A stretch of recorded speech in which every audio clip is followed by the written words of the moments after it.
Welcome to this training session on establishing mango trees best practice. And the objective is really to give you an idea of how to give your mango seedlings the best possible start. By ensuring establishments are well managed and planned and supported, you'll get far better outcomes from your investment in new seedlings, and you'll get upside revenue benefits for your farm. So the idea of today is to go through some of the key things to be doing during your establishment phases, both ahead of the establishment, to conduct the establishment effectively, and to support that establishment for the first year while your trees are establishing in the ground. Firstly, I'd really like to get a clear idea of what you're trying to achieve with the establishment, what outcome you're trying to achieve. A uniform orchard with straight lines, evenly spaced, well organized is going to be easier to manage. A uniform orchard will have trees of pretty much all the same age, all the same size, and this makes management far easier, simpler and cheaper. Once you start getting lots of gaps in the nursery because of tree death and then replanting, you get a very uneven, kind of messy looking orchard. So to give that a professional orchard kind of feel, a lot is done right at the start with the establishment. So at the establishment, you've really got to aim to provide a good growing environment for the tree. Give it a pit. Make sure it's got fertile soil in the pit. Keep it irrigated. Protect the tree from stresses, so things like mulching, bit of fertilizer if you want, well decomposed manures. You want to keep your mortality rate under 5%. So at 400 trees a hectare, that's maximum losing 20 trees per hectare. Ideally, this should be a couple of percent. You've got to be careful not to damage the seedlings in transit, transporting to the field, during the planting practice, during slashing and weed control, because any damage to the seedling is just going to increase the probability of mortality. Or if it survives, it may grow more slowly, establish more slowly, and you don't get this uniformity. And importantly, you don't get the yield. So for every tree that doesn't survive, it has to be replanted, and that reduces your yield. So I would really pay lots of attention to your new plantings to ensure that as high a proportion come into production as quickly as possible. And that's going to have to be actively managed. It's not something that you just plant the tree, walk away, come back in 4 or 5 years' time and expect it to be doing well. If you look after the tree well, and particularly in the first and second year, it establishes well, it can grow more quickly, and therefore you get to maturity more quickly. We see repeated, common mistakes that are made. And a lot of this is to do with how the farm is managed, how the establishment is organized, how work is supervised, how laborers are instructed. So there's a lot that's under the owner or the manager's control. So the first thing is that people are not ready. Either the pits haven't been made, or they don't have the manure, and they're running around trying to procure these things right at the last minute. Try and get these materials at your farm well ahead of planting season. Also, demand goes up for these type of materials closer to planting because everybody's planting things. So maybe have your own sources identified, get them to the farm, get your layouts and planning done well ahead of time. You can plan an orchard at any point in the year. So say if you're planting in November with rains, or in December, you could start to plan out the orchard during your off season. So June, July, August, as there's not much harvesting going on. the bush is low, you can have a good look around and try and plan out your orchards. Another classic one is that pits, if they're dug, are not filled right away. And this means that you loosen all the topsoil and compost and you mix it all together, which is really good. But then when you fill the pit, it's going to start sinking as the material settles in. So usually you would say that you need to leave like at least a week, maybe 10 days before planting to let it settle, apply some water and top up. If that happens, when you plant the tree, the level of the pit goes down. That means the level of the tree is lower than the surrounding land, and that can damage the ability of the feeding roots and delay establishment, increase mortality. Poor handling. Got to be really careful not to disturb the roots when you're planting the trees. A significant root disturbance is going to stress the tree. It's also going to need some time to recover from that. So again, it slows the establishment, increases the rate of mortality. So really handle with care the seedlings as they're being transported to your farm, to the field, and then manipulated into the planting station. Another classic is that people bite off more than they can chew. So they may get access to a significant number of seedlings, or they want to expand significantly, but the labor doesn't really come in behind that, or the water resources that you've got available don't really come behind that. Mango seedlings are going to benefit massively from supplemental irrigation in the first 1 or 2 years if you don't have an irrigation system. If you don't have an irrigation system, then it's going to have to be manually watered, which will require lots of people to do. So to really plan out how you're going to manage the irrigation, work out efficient ways of doing it, so people don't have to carry water so far, they have sufficient watering materials. You can also do relatively simple things like treadle pumps and tanks and stuff that are not very expensive, but they just reduce the labor demand, bearing in mind that at the end of the dry season, where the trees are the most stressed and required the most water, is often when everyone is preparing land for the coming rainy season. So there can be labour shortages there. So in terms of some tips and tricks on how to lay out the orchard, firstly, the layout of the orchard is kind of, you do it once, but it will last a very long time. 25 plus years you're going to be stuck with this layout. So it's really important to give it some thought and to really make sure that it's laid out correctly to give this like nice, uniform, manageable orchard that you'll have to manage for many years. So one important decision is the orientation, and this should be done based on the shape of the field, like things like access points, for example. So like lay out logically to get uniform lines that don't go across too much slope, that are aligned with the boundaries nicely. So really have a think about how you would do it. You could take a little boundary using your phone with a GPS app, or you could go onto Google Maps or Google Earth and look at the area, or just do a sketch plan. Yeah. Another one to be really careful of is not to mix up the varieties. Mango works much better if you have consistent blocks of one variety. This is because flowering, fruiting vary between the varieties, so management changes a little bit.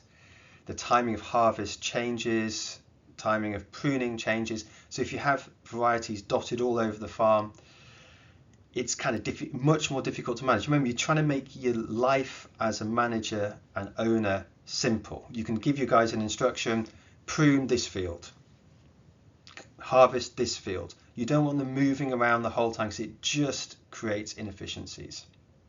So once you've got the orientation sorted out the field, you've got to start making long straight lines. Start with your kind of logical first line, get that nice and straight, use a rope to do that, and measure the planting stations in between. If you use a long tape measure, you can measure 3 to 5 planting stations at a time. You dig the pits along the planting stations, you mark those locations with a stick, with a cane, whatever you have available, and then you can move on to subsequent lines, making sure that they're all nice and square. Yeah. Also, when you actually come to planting the trees, often it's good to put the rope out again, just to check it straight and to get all those trees nicely lined up all together. It looks much better, much more professional. And this is a good example of a macadamia field where they've done exactly that. You know, the planting line is nicely cleared, it's maintained, it's dead straight. They've got nice long lines where they can access all the way along a large number of trees. Great. So in terms of some tips on laying out, firstly, you do a rope, stake one end, pull it tense, and that gives a nice straight line to work with. You peg the start and the end. So you've got your line in place. Then you use a tape measure to mark your planting stations along that line. Then you dig the pits. Yeah. You can also, depends on how you want to lay it out, but you could start to do markers for the lines. So it's maybe better to lay out all the lines first, for example. So you get your lines, and then every 5-10 meters you put a stake just to get that line marked for the whole place, and you can do the rest of the lines. Yeah. One thing that I've seen with the farms that we work with is that often they don't necessarily have a very clear strategy when it comes to the density of the orchards. There's been a tendency recently to hear some very close and high density planting arrangements. There are issues with this that I quite like to go through. I would say that most of the people we work with as a project at MVC are in this medium density category, except we do have people who go into clearly the high density. Now, I would say that low density, you're going to be getting about a target yield of about 10 tons a hectare maximum, even under an irrigated situation. And these are like basically tree arrangements that are under 200 per hectare. So they're like your old spacings of like 10 by 8 or 9 by 9.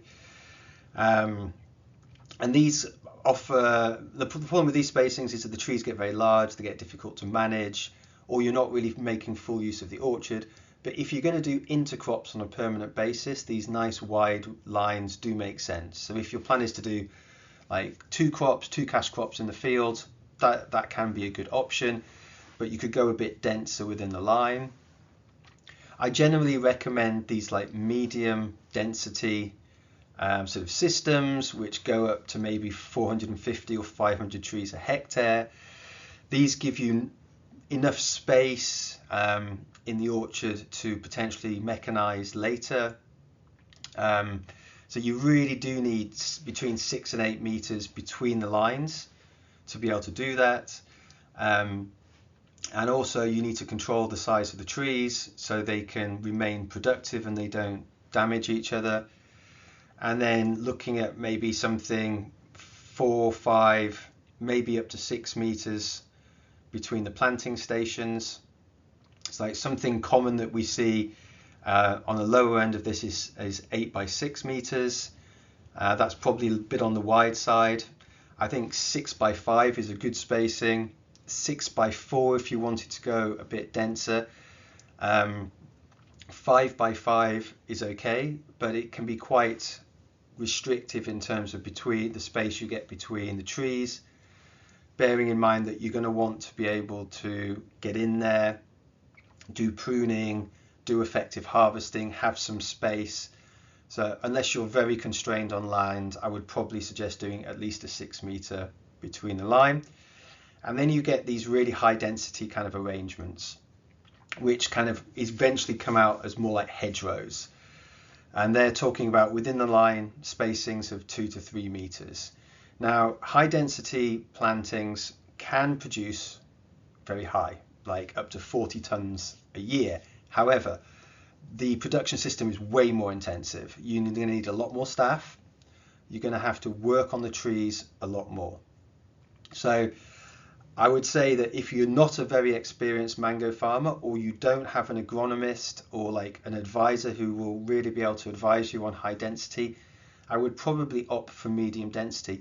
If you want to have a go at high density, that would be good, but maybe not apply it to the whole farm. Just see what type of results you get in one block or something, to see if you can get good outcomes from that.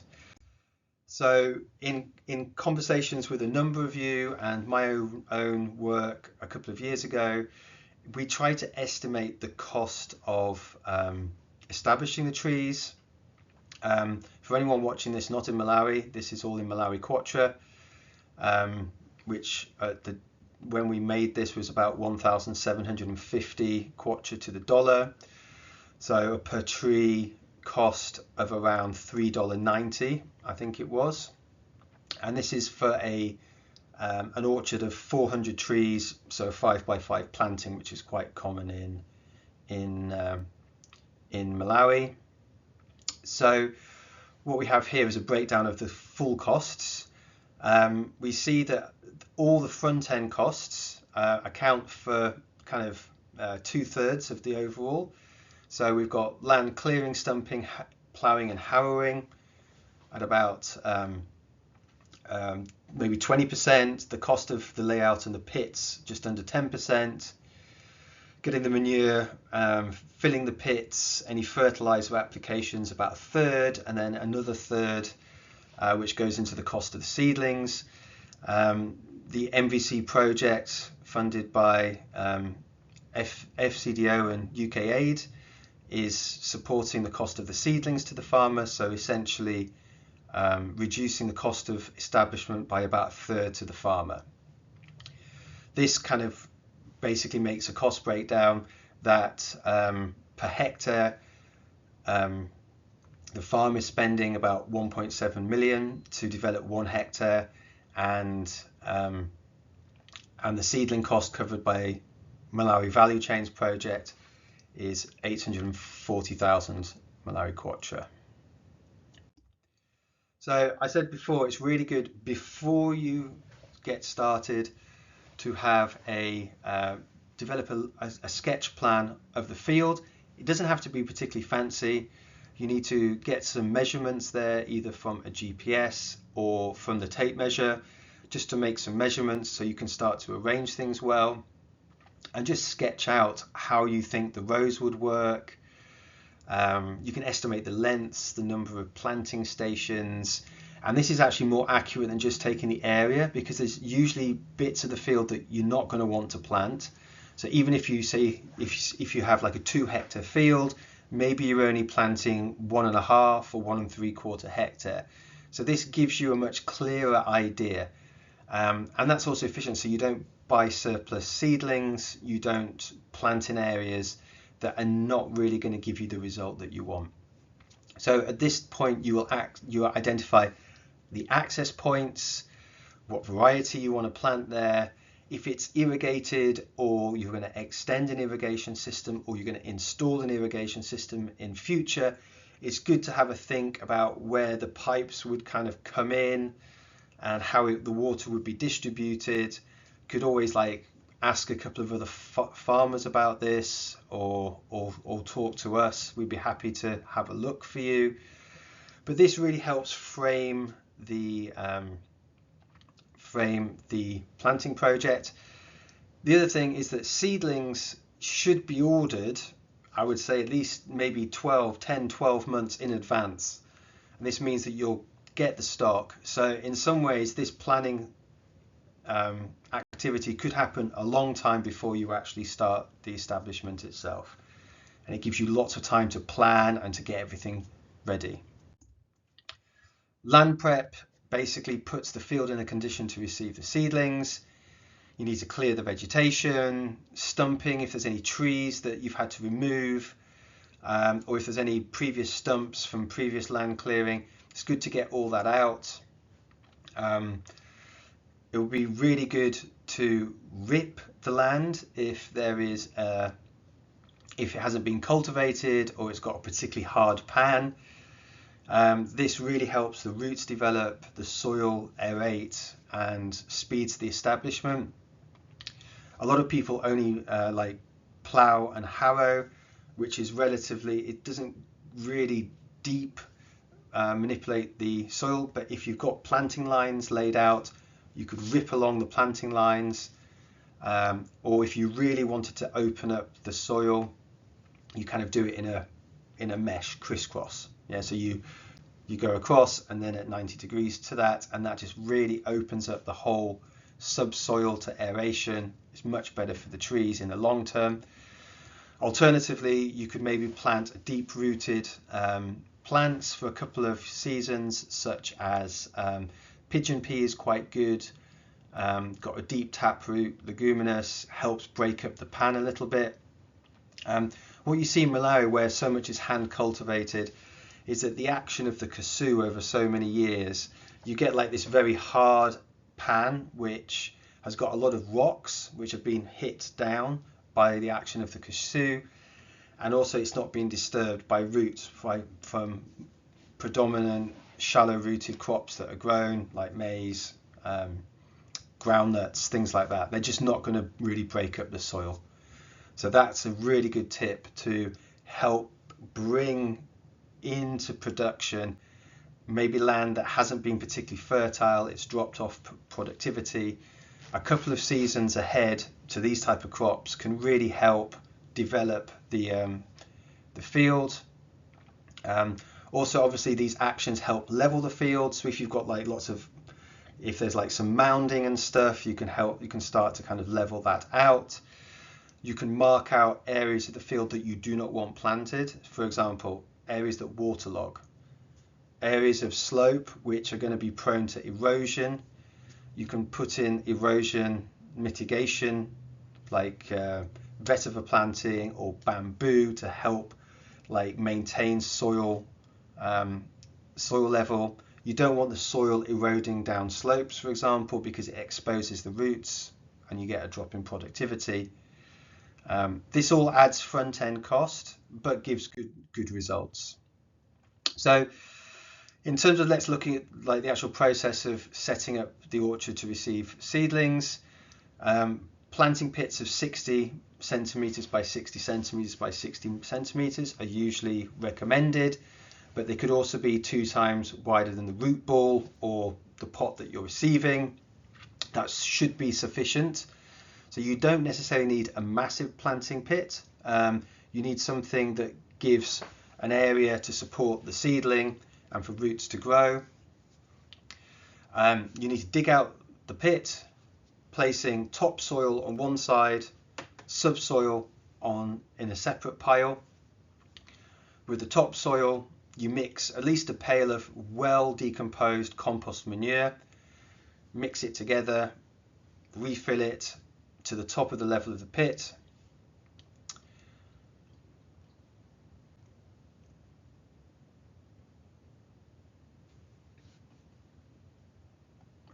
And allow to rest for a week.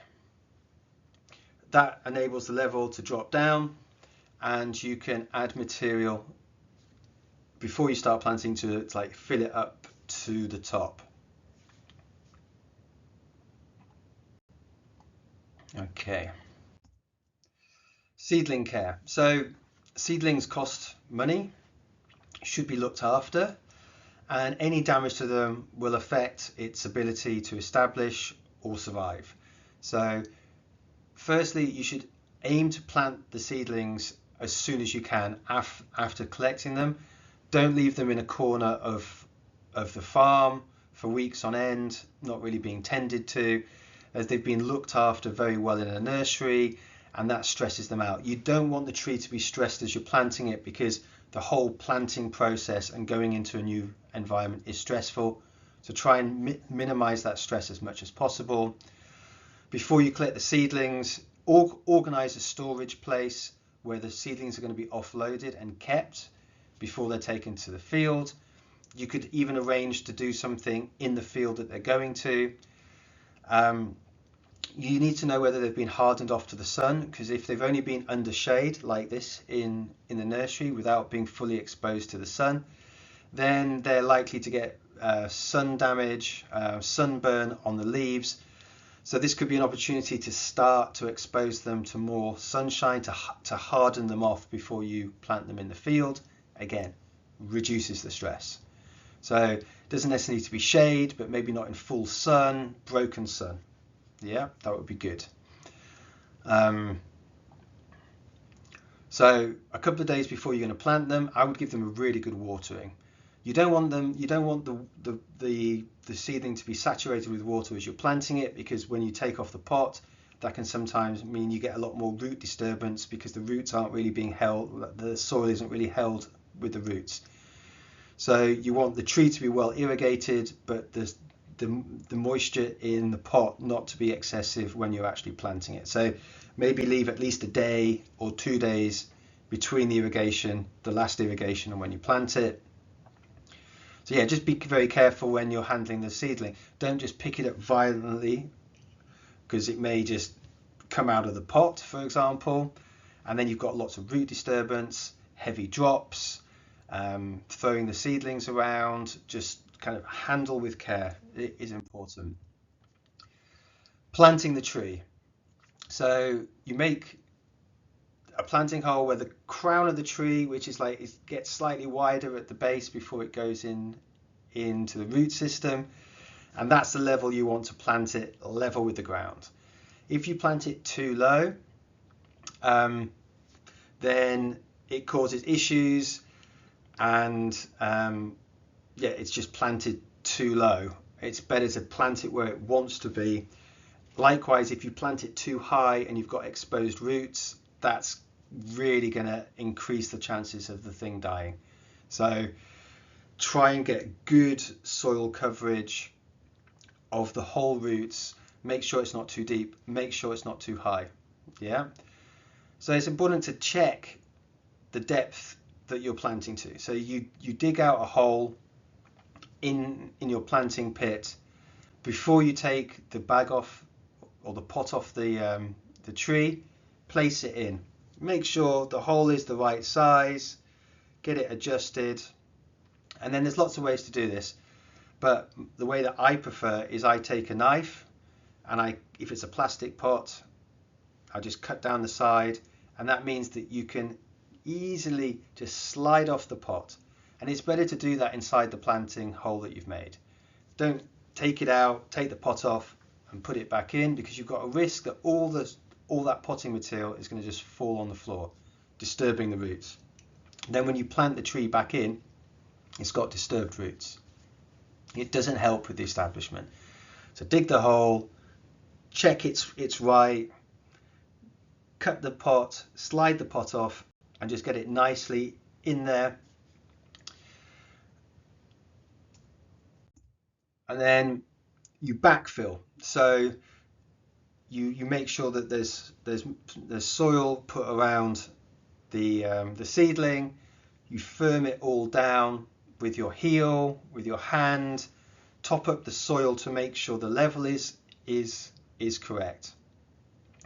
Then using the subsoil from when you dug the pit, or any extra soil around, make a basin 50 to 70 centimeters around the tree, and apply 5 to 10 centimeters of mulch. If this is compost, fantastic. If this is a mix of a layer of compost with some more grassy material on top, fantastic. And keep it slightly away from the stem. Don't let the mulch have contact with the stem, because that can be bad. The idea of the mulch is to keep that root zone moist, cool, protected, and irrigate it a lot. Yeah, make sure that it's got good soil moisture straight away. So post establishment care, once you've got the tree in, I like to recommend just a walk around the new orchard once a week. On your layout and plan of the orchard that you've made, mark any dead trees. Also identify any trees that you think are establishing particularly well, or trees that are really struggling, because this means that you have a much clearer idea of how the establishment's going. Also means that you can replace things quickly if needed. Sometimes, I mean, trees just, you know, they get a disease or they're not doing great. So it's better, I forgot to mention earlier, if there's seedlings that are damaged, if there's seedlings that look like they're undersized or they're really struggling, I really wouldn't plant them, because you want this uniformity of orchard. If you feel like you must plant them like to the side or at the end of a row or something, so it doesn't have as much impact on the overall layout of the orchard.